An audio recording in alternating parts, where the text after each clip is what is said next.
Cricketer হওয়ার পাশাপাশি মোহাম্মদ রিজওয়ানের আরও একটা পরিচয়ও আছে। তিনি বেশ ধার্মিক। কথা বলা, আচার আচরণ কিংবা মাঠেই নামাজ পড়ার মধ্য দিয়ে তিনি সেটা প্রকাশ করেন। এর জন্য ভক্তদের কাছ থেকে বেশ প্রশংসাও কুড়িয়েছেন এই পাকিস্তানি ক্রিকেটার। তবে এবার ধর্মের জন্য রিজওয়ানকে শুনতে হচ্ছে একদমই বিপরীত কিছু। তারই স্বদেশি ক্রিকেটার আহমেদ শেহজাদ অভিযোগ করে বলেছেন, ধর্মকে ব্যবহার করে রিজওয়ান তার বাজে পারফরমেন্সকে ঢাকার চেষ্টা করছেন। শুধুমাত্র রিজওয়ান না, এমন কাজ পুরো পাকিস্তান দলই করছে বলেও মন্তব্য করেছেন শেহজাদ। মূল ঘটনার শুরু টি-20 বিশ্বকাপে পাকিস্তান দলের পারফরমেন্স প্রসঙ্গে রিজওয়ানের বলা একটা কথার থেকে। আমার মনে হয় না প্রত্যেক মানুষ দুটি জিনিসের শুভেচ্ছা দূত। যদি সে মুসলিম হয়ে থাকে তাহলে বিশ্বের যেখানেই যাক না কেন সে ইসলামের প্রতিনিধিত্ব করে। দ্বিতীয়ত, সে পাকিস্তানের শুভেচ্ছা দূত। লোকে কি বলল আমাদের তাতে কিছু যায় আসে না।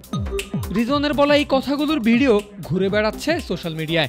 আর পাক উইকেটকিপার ব্যাটারের এই কথার সূত্র ধরে লম্বা একটি টুইট করেন শেহজাদ, যেখানে তিনি হতাশা প্রকাশ করে বলেছেন, পাকিস্তানি খেলোয়াড়রা ধর্মকে ব্যবহার করে নিজেদের ব্যর্থতা আড়াল করছে।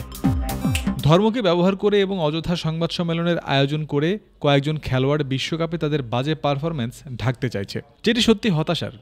যখন তারা মাঠে অভিনয়ের কথা স্বীকার করে, ফিটনেসের ব্যাপারে মিথ্যা বলে, তখন ধর্ম কোথায় থাকে? ধর্ম কি অন্যদের ধোঁকা দিতে এবং মাঠে মিথ্যা বলতে শেখায়?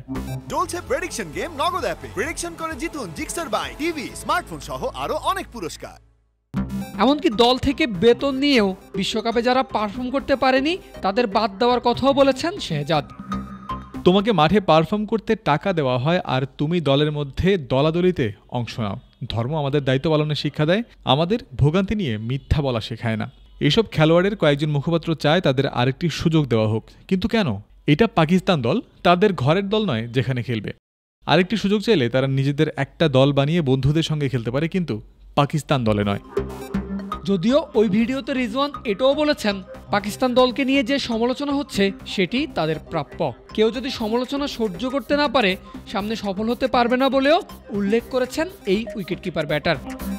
2022 বিশ্বকাপের রানার্স আপ পাকিস্তান এবার গ্রুপ পর্ব পেরোতে পারেনি। আর এমন হতাশজনক পারফরমেন্সের পর পাকিস্তান দলকে ঢেলে সাজাতে সার্জারি বা অস্ত্রোপচারের কথা উল্লেখ করেছেন পিসিবি চেয়ারম্যান মহসিন নাকভি। এ প্রসঙ্গেও কথা বলেছেন আহমেদ শেহজাদ। আন্তর্জাতিক টি-20তে পাকিস্তানের হয়ে প্রথম সেঞ্চুরি করা এই ব্যাটারের দাবি, পিসিবি চেয়ারম্যানের এমন কথা নিয়েও হাসাহাসি করছে পাকিস্তান দলের খেলোয়াড়রা। এর কারণ, পাকিস্তান দলের এমন অবস্থানে তাদের কিছুই আসে যায় না। পাকিস্তান জাতীয় দলের জার্সিতে শেহজাদ সর্বশেষ ম্যাচ খেলেছেন 2019 সালে। এরপর সর্বশেষ পিএসএলেও দল পাননি তিনি, যার ফলে পাকিস্তানের ফ্র্যাঞ্চাইজি ভিত্তিক লিগ থেকে অবসরে নিয়ে নেন শেহজাদ। তবে কয়েক মাস আগেও এই ব্যাটারকে জাতীয় দলে ফেরানোর জন্য সামাজিক মাধ্যমে আওয়াজ তুলেছিল পাকিস্তানের সমর্থক ও ক্রিকেট বোদ্ধারা।